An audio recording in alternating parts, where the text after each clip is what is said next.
Welcome back to the Future Self podcast. Welcome to a new episode. An episode I have been writing notes on for the last 2 weeks, talking about so often with a lot of my clients, friends, and family. Over the course of today's episode, I'm going to reference back to some of these notes that I have written here because I put a little bit of time into the research and the articulation of this episode. But you know what we're talking about because you clicked onto the video because you read the title. I also don't need to preface the type of person you are because people who are wanting to progress, looking for growth, searching to be a better individual, specifically show up for their future self. They're not tuning into the Future Self podcast, but you are. What I want you to do this episode, open up your notes app. Every time I say something that either lands, surfaces a thought you haven't had before, or is a point that you want to recall, write it down. All too often, people listen to podcasts, they zone out. They have that moment of, wow, that was a great realization, and then they forget it. The way I listen to podcasts and the way I obtain information from other individuals who run podcasts, I'll listen and write down a note, either a direct quote or something I can use to remind myself. So that's what I want you to do this episode. See if it works. You might get 1 point, you might get 10, you might get 20. You can then learn to refine or learn to listen a little bit more carefully to what's being said. There are a few examples I want to run you through that are linked directly to what this episode is about. You wouldn't alter what you do in work now because of a boss from 5 years ago. You wouldn't alter flowers that you plant now because of a flower that you planted when you were 15. You wouldn't plan what you do different today because of the weather 2 years ago. Who you used to be is not who you are now, but you live your life like it is. You live your life today as the person you were X amount of time ago from the past. The person that was in that marriage, the person that was in that relationship, that worked that job, that was picked on at school, that was insecure or shy, that was anxious, that was overweight, that was underweight, that was bitchy, that was mean, that was walked over. The person you were in the past still shows up with who you are today because you haven't let that go. You haven't allowed yourself to move forwards at the rate you have moved forwards. When it comes to these profound changes or existential thoughts, points made, often they're quite cliche. They're quite common. They're quite, duh. They're only that way if you take it that way and you don't link it directly to your life and put some depth into that thought. It's a common saying, you're not who you used to be, but think about it. You still are acting like that version because you think you are that version from X amount of time ago, but you're not. You're not.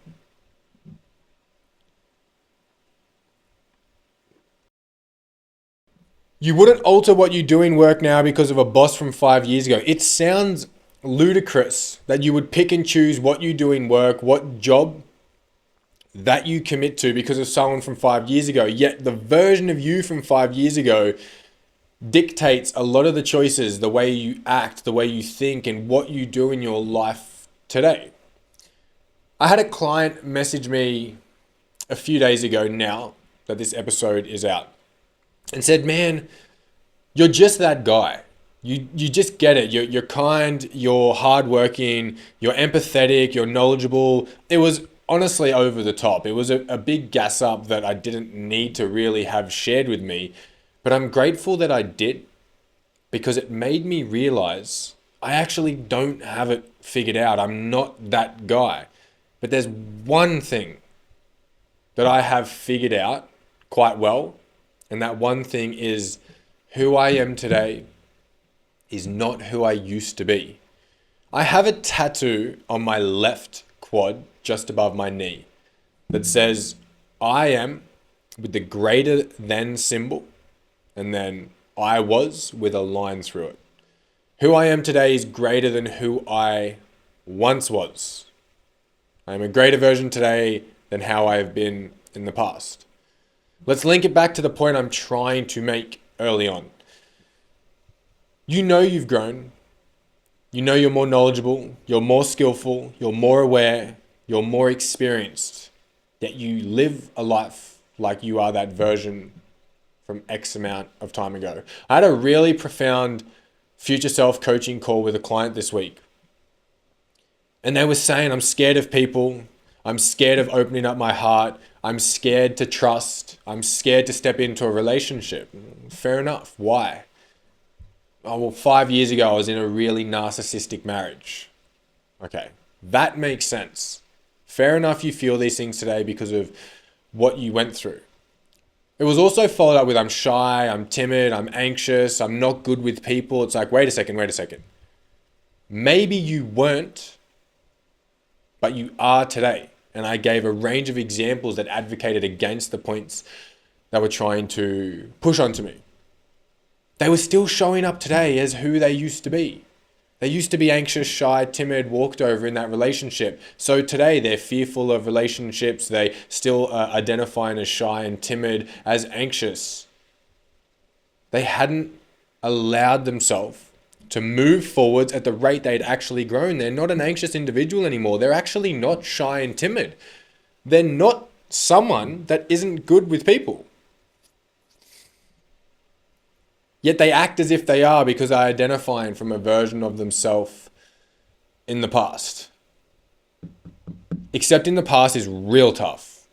Making peace with the past is real tough. And I'm not sitting here telling you today, just let go of the past.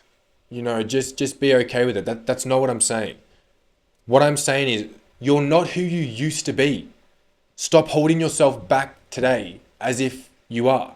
Maybe you were once shy and timid, but I can see you're not shy and timid today. Stop talking yourself into being shy and timid.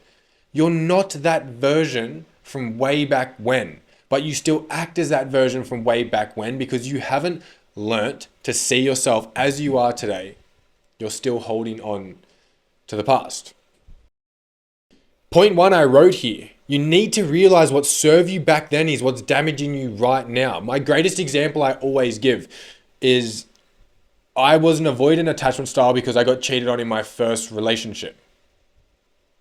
I was an avoidant attachment style as a result of being cheated on in my first relationship. Fair enough. That's valid, right? It's fair for me to become somewhat avoidant because I was cheated on. I did what I needed to do to protect myself and look after myself back then.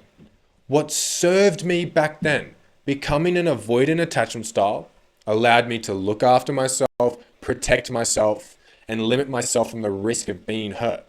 But it served me for a small period of time back then. I carried that avoidant attachment style for years. So what once protected me and was quote unquote the right thing to do was now damaging me and hurting me and ruining my life at present. Being an avoidant made sense. It doesn't now. It does not now. What used to protect me is now damaging me.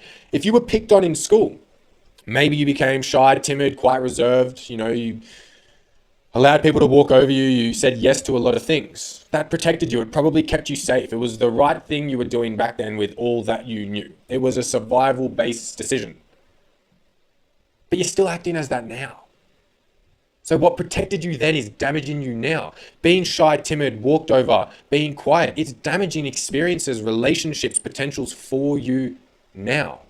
So it served its purpose. It doesn't serve its purpose anymore.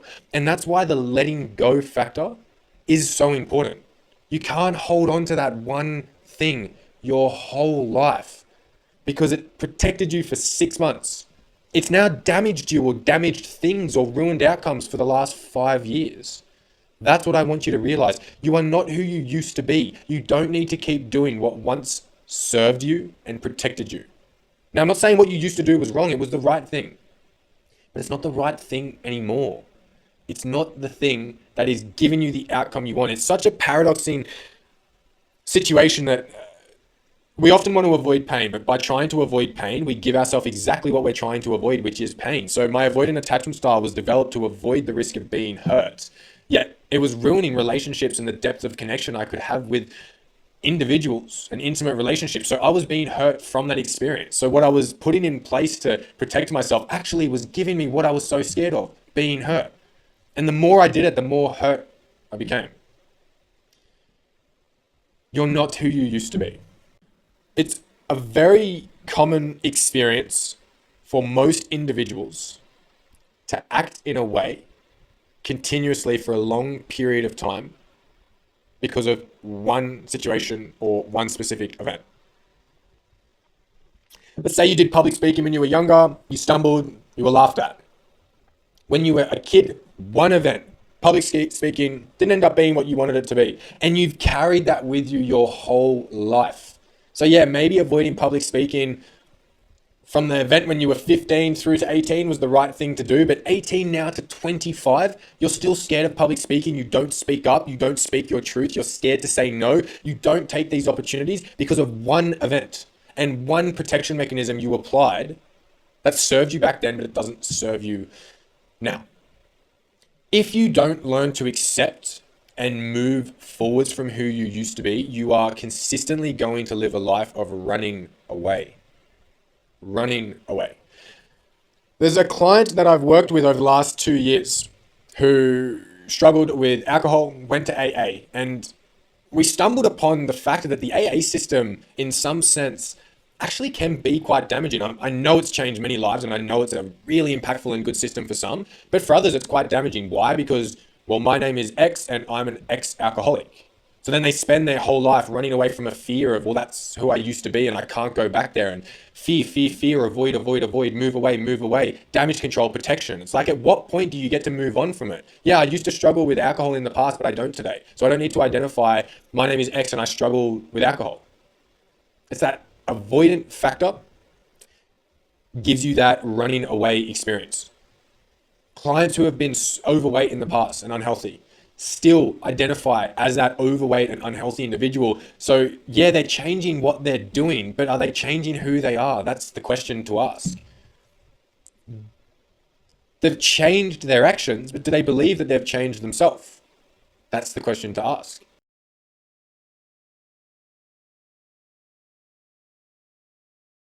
This is why the comparison factor when you see weight loss transformations and people killing it, it's like, yeah, they've changed what they're doing and it's great what they're doing, but have they actually changed inside, or do they believe they have changed? For a long time, I identified as a very stressful individual and I did some things that decreased the stress that I had in my life, but I still identified as a stressful individual. So I was running away from stress. Stress is right there. I need to meditate. Stress is right there. I need to walk. Stress is right there. I need to sleep better. Stress is right there. It's like I was running away, putting things in place. Whereas I just don't identify as being a stressful individual. Yeah, I experience stress and I have stressful moments, but it's not, hi, my name's Guy and I'm a stressed out individual. So I have changed the way I perceive myself from who I used to be in the past. And that has allowed me to not keep running away or avoiding, fearfully moving away from being that individual. I just don't see myself as that. You're not who you used to be. I am not the same person as I once was. Yeah, that guy is still in me. Those feelings, those thoughts, those experiences. But I don't need to keep doing what served me at a point in time. And that's probably the largest, most impactful factor I want you to take away from this episode. What served you back then is damaging you now. I'm just going to give you a second to think. What was something, a bad scenario that you had in the past that changed who you were as a person or the things you did? And do you still do that now? An example might be you got broken up with, so you're really scared of opening up your heart, so you've kept your heart closed for the last however many years. Just have a think for a moment and recall on one of those.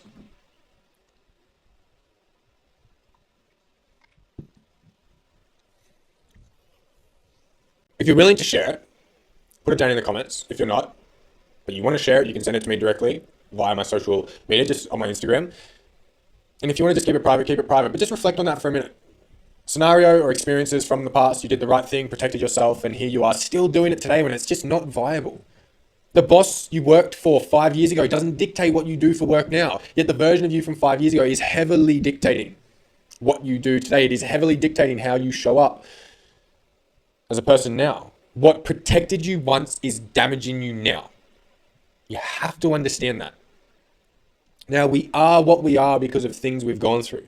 Valid experiences, hurtful experiences, terrible things. We are who we are for a reason. We do what we do for a reason. We think what we think for a reason. But the reason could have been from the past. There's a point that I wrote down. The sunken cost fallacy. Maybe you've heard of it before. It is the idea of having put so much into something, it is the only reason you stay with it. However, the past investment that you've made is gone, no matter what. So you've only got to focus on future costs and future benefits. That's the only thing that should matter. So normally that's with things that are failing. Someone's put so much money into a business, the sunken cost fallacy, that the only reason they keep putting more and more and more money into it is because they put so much into it. So they feel stuck. How much they've invested in the past dictates their future, yet that investment's gone regardless. We should think of future costs and future outcomes. It's the same with your personality. You have spent so long building either a story or building parts of yourself, the sunken cost fallacy. You're so deep into this that the only reason you stay deep in that thought of identifying who you used to be or doing the same shit from a few years ago is because you've spent so much time. You're worried about the investment. I spent so long articulating a way to avoid being hurt. Okay, but that investment's gone. It's in the past. Think of the future cost and the future outcomes. Doesn't matter if you spent hours, days, or years investing into a strategic system that keeps you protected. Future costs, future outcomes. More pain, shallower connections.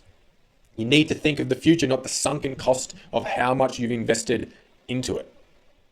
So yeah, you probably spent a lot of time refining a really, really good system to keep you safe. But that system that kept, heavy on the word kept, a past tense, kept you safe is damaging or hurting you now. Yet you keep showing up because of how much you had invested into building that system. Now, this isn't a conscious factor. You're not sitting here thinking, I put X amount of money into therapy or X amount of time into building this protective mechanism. A lot of what we do is subconscious. We're a primal being with conscious and subconscious.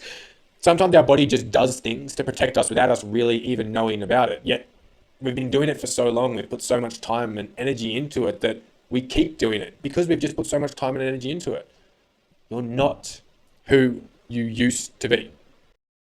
There's a Japanese legend. If you get on the wrong train, get off at the nearest station.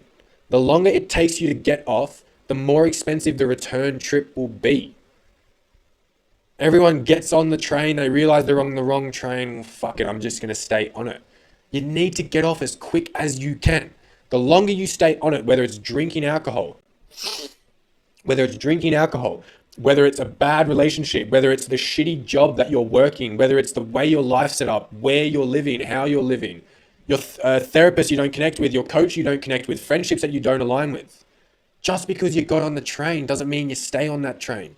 The longer you stay on the train, the more expensive the return trip will cost. Get off it now. Get off at the nearest station. I see this, honestly, in so many of the clients I work with that are 35 plus. They knew for 10 years they were doing the wrong thing. But like that Japanese legend says, they just got on the train and stayed on it. And it's so expensive to come back. And I'm not talking about dollars, which is a factor in so many things, but expensive energy and pain and time it's going to take to come back. We are living creatures of systems. You have niched in a routine and a system into your body. It's going to be really hard to break. Really hard to break. It's like smokers. Half the time they don't even want a cigarette, but they have created a system that when they walk outside, they light up a cigarette. So their body cue is now every time they go outside, they have a cigarette. You do that for 10 years, boy, that's going to be an expensive return cost back home. You realize after X amount of months, I shouldn't be doing this anymore. Yeah, it's still going to cost you to come home, but it's going to cost a lot less than it would if you stay doing it. So many of those older individuals I work with, 35 plus, honestly often between 40 and 50, have known they were doing the wrong thing for the last 5 years, 10 years. They stayed doing it. So here they are coming to me to work with me. And it's an expensive trip back home. They're having to face so much more discomfort than they should have. so much more pain than they should have, so much more energy and effort to rewire systems, so much more detail than it was going to be initially. The sunken cost fallacy: just because you've invested time or money or energy or days into something doesn't mean you need to keep doing it. It's not a good enough reason to keep doing it if it's not serving a purpose for you. There's a variant of imposter syndrome that operates through, you know you have changed, but you keep identifying with a past version of yourself. So you feel like an imposter. That's where imposter syndrome comes from. Someone that's struggled with food in the past has really altered their relationship with food and is actually eating quite well, good recipes, like really putting in a good routine and effort, yet they keep identifying with who they used to be, which was a person that struggled with food. So now they feel like an imposter to ever talk about food or to ever share it or to help someone with food. And that's why that catching up thing is so important. It's inevitable that you grow. You can either grow downwards like roots or you can grow upwards like plants. You're growing either way. And growth isn't always progressive and positive. You can negatively grow. Often it's called regression. But you got to move with the speed at which you have been growing. If you've been growing over the last 4 years, but your perception of yourself hasn't changed at all, who you think you are, the way you identify, it's really, really going to surface friction and dissonance. And that's where imposter syndrome, or a variant of imposter syndrome, can come about.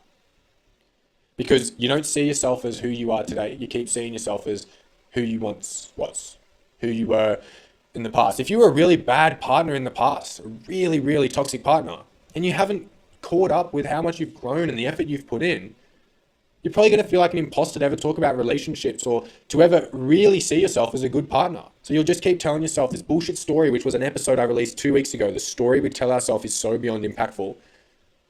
And that's where you become your own ball and chain.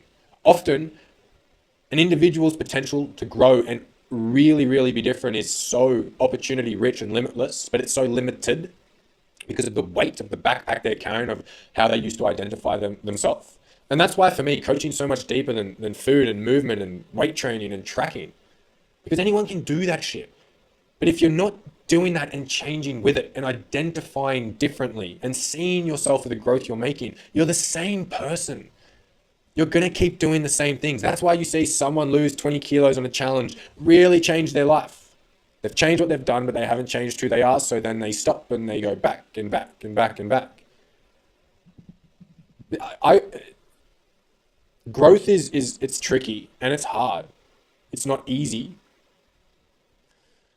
And that's why so many people often change what they do, but they don't change who they are. Because it's simple to change in action. It's not that hard to go for a run or to eat clean or to lift heavy or to stop bitching about someone or to show up with a little bit more self-respect in your routine. But changing who you are and the way you identify, that's really tricky. It's really tricky. That's why people go on these growth journeys and they think they've changed, and then 6 months later, they're back being the same person they were 12 months ago because they haven't changed who they are. So they keep identifying from the version they used to be. So that's where they head back to. There's one last little point I want to leave you with in this episode, latest episode of the Future Self podcast. I should have done better is a pulling back system. I know to do different next time is a pushing forwards. I should have done better. Hindsight's a bitch, but we love it because it shows what you could have done different or should have done different or wanted to do different, but you need to alter your perception on how you view that. I should have done different is pulling you back. You fucked up, you failed, you didn't show up the way you were supposed to. Next time I'll do different. That's moving you forwards, letting go of the weight of the backpack, the ball and chain. So there are a few little things I just want you to think about. But again, who you are today is not who you once were. I am greater than who I once was. I'm greater than who I was. You really, really need to start reflecting and thinking after tuning into this episode about what used to serve you that doesn't serve you anymore. What kept you safe and protected at a point in time that is now damaging and creating heartbreak and holding you stagnant in one spot. I really want you to take it serious, really serious. If you can master this perspective and the actions needed to alter this dynamic I'm talking about, your life will change forever. Your growth rate will be so accelerated, it will be confronting for you to catch up to who you are today, not who you once were.